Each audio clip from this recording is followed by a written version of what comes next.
Hello there, welcome to this episode of our broadcast. Today I'll be sharing the story that captures the first miracle of Jesus Christ, talking about the wedding in Cana of Galilee. The understanding of today's message is going to create an awareness within us to figure that the miracle we so desire is most times hidden in the instruction that God gives. I believe you are aware that it was at this wedding ceremony that Jesus turned water to wine. However, our point of emphasis in today's broadcast is not the product of wine that we got, but the process that produced this miracle. When the mother of Jesus came to inform him about the shortage of wine to entertain the guests with, she left the organizers with a piece of advice. She said, "Whatever Jesus tells you to do, do it." Little did they know that hidden in this depth of advice is the solution to their present situation.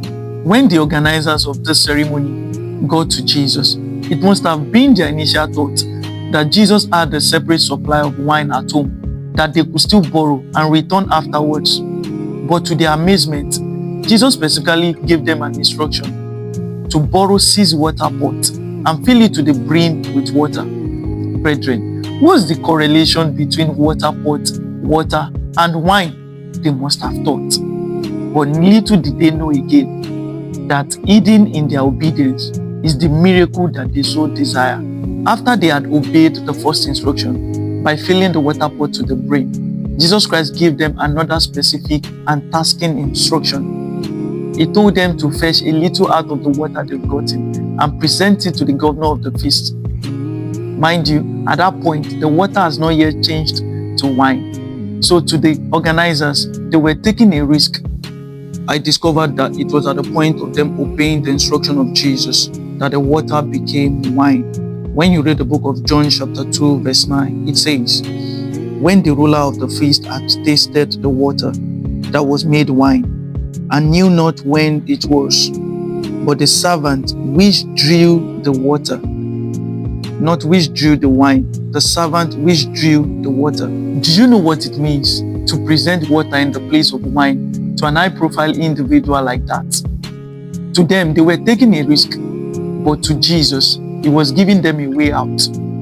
The Bible made us to understand that when the governor of the feast tasted the supposed water, he said, "This is the best wine ever."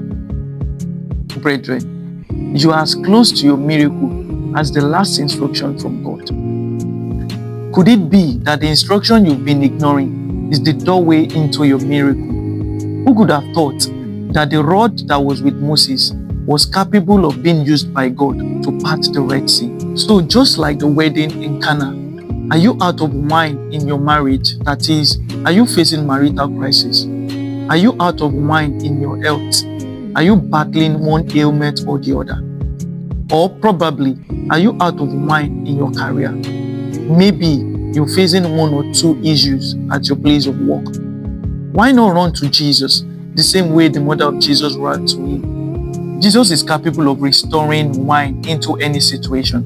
Just like he brought out the couple at that wedding in Cana out of shame, he can bring you out of your misery. Brethren, I will leave you with this hymn: "Trust and obey, for there is no other way to be happy in Jesus but to trust and obey." God bless you. What a glory he sheds on our way. While we do his good will, he abides with us still, and with all who will trust and obey. Trust and obey, for there's no